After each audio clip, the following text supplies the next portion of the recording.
The U.S. GDP was at 25 trillion versus China 8 trillion, but watch this. The U.S. made up 15% of the world GDP. China made up 18% of the world GDP because China's population is 4 times bigger than the U.S., bro. They making babies over there. But I need you to understand that these are the 2 biggest economies in the world from spending and global GDP.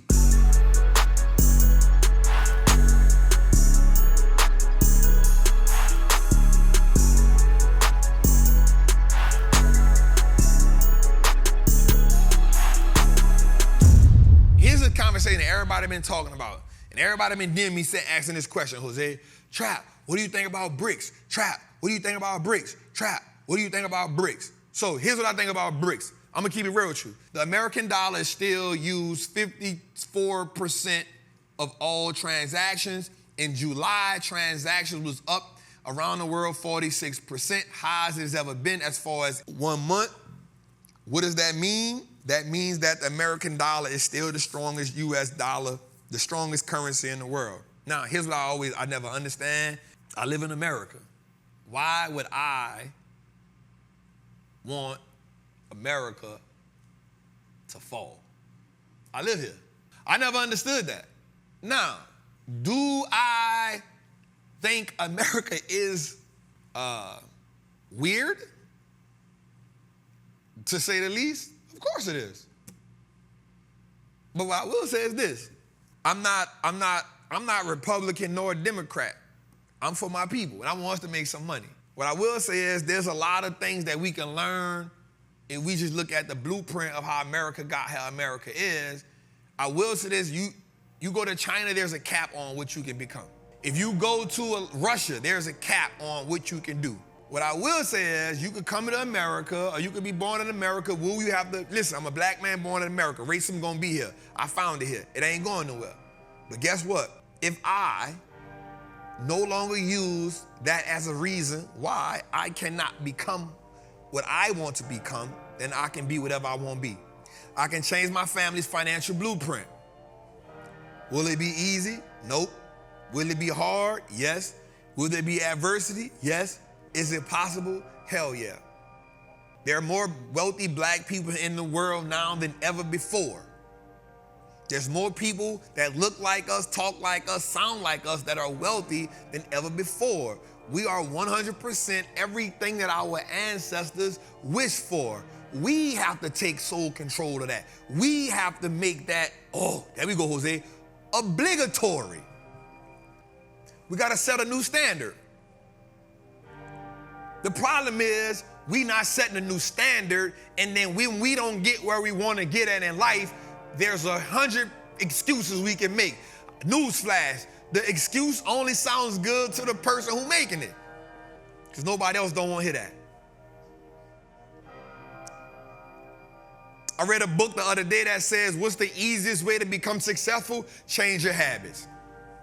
If every week you change the bad habit to a good habit, you'll realize in 6 months you're living a whole new different life.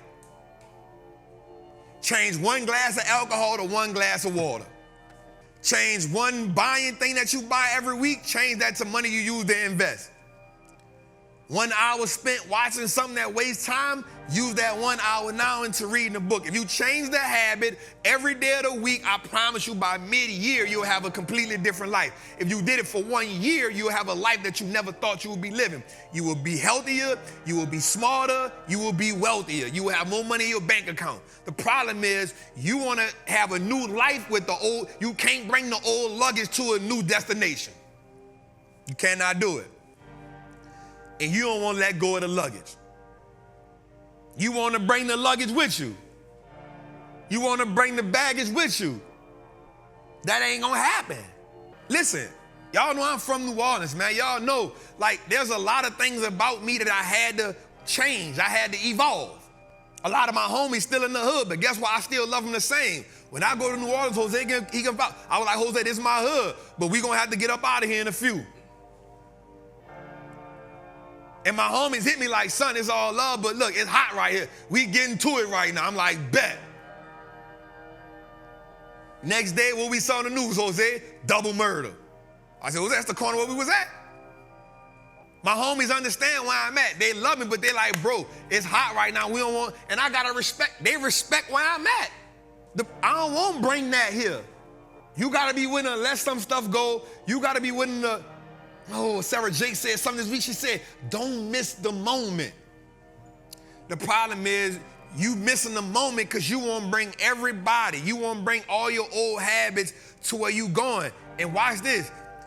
There's no room for your old habits at this new destination. There's no room for it. What's good, trappers, man? It's your boy, the Wall Street Trapper. Right now, I want to invite you to an amazing experience full of value.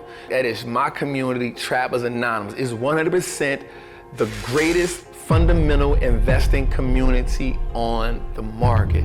Listen, your portfolio should be a masterpiece. And the only way we get you there is if we help you to learn how to invest with confidence. Now listen, I get it. Like, you don't know a lot about stocks, or maybe you've heard people say how much money they lost in stocks, but I can guarantee you, one, because they weren't in the community, and two, they lack the information. Our goal in Trappers Anonymous is to help you, really to hold your hand on the journey to becoming a confident investor, learning how to navigate through the different events that the stock market goes through, to take you from panic to encouragement. There's no better time than now. This is an opportunity only for those who are willing to be on the journey. So listen, man, click the link below. Come join me in Trappers Anonymous, man. I will see you in one of our many classes, whether it's Moat Monday, whether it's the 2-hour class we do on Sunday, or whether it's just a book club. Everything is geared toward making you a better investor so you can triple your net worth and turn your last name to an asset. It's your boy, Wall Street Trapper. See you in the trap. All right, so watch this. I told y'all this episode we gonna get into more of statistical concepts tonight, because I want y'all to understand that the market is pivoting, and I want us to be able to acknowledge the pivot and play. So watch this. In the first half, information technology was up 42%, communications was up 35%, and consumer discretionary was up 32%. Those were the leaders in the first half. As we go to the second half, let's go a little further there. The second half, look at this. Energy is up 12%, communication services is up 5%, and financials are up 2%. So Trap, when you told us you're gonna give us a blueprint, what does that look like for us? So one of the things I like to do is I like to go look at paying attention to how the market is pivoting, right? So when we look at how the market is pivoting, we gotta see how the market is moving and changing. Now, do I think that the technology industry is going to fall off a cliff? Nope. But what I do know is, because there is uncertainty in the market, watch this. I got some stats for y'all right quick.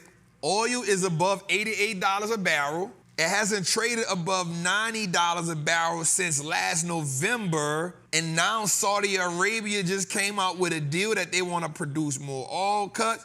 Oil will go higher, and I wrote this down, watch this. Higher oil prices mean higher oil stocks. Higher oil prices mean oil stocks will go up. We're seeing XLE go up. We're seeing OIH go up. We're seeing the oil drillers go up. We're seeing Exxon and Chevron go up. Halliburton go up. Schlumberger go up. We're seeing oil and energy go up. And this is why you see oil over the second half is the leading sector in the market. So what is my suggestion? So I'm not a fiduciary or financial advisor, but if you want to make a little pivot, I think you will find some plays in the oil and industry sector. Only because we are now paying attention to what the oil and industry watch this. I don't like to guess at the market. I like the market to tell me what it's doing, and then I make the adjustments. The problem a lot of people have in this game is they do a lot of guessing. I'm not a guesser. I'm more of a counterpuncher.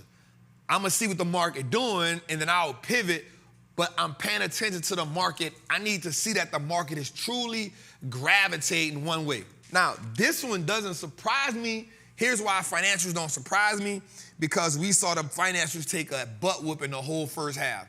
We saw about 42 banks fall off the cliff. We saw 3 big banks go bankrupt. Financials doing what? They got to bounce. Everything that go down must come back up at some point. The markets are finding a little more confidence in the banking industry.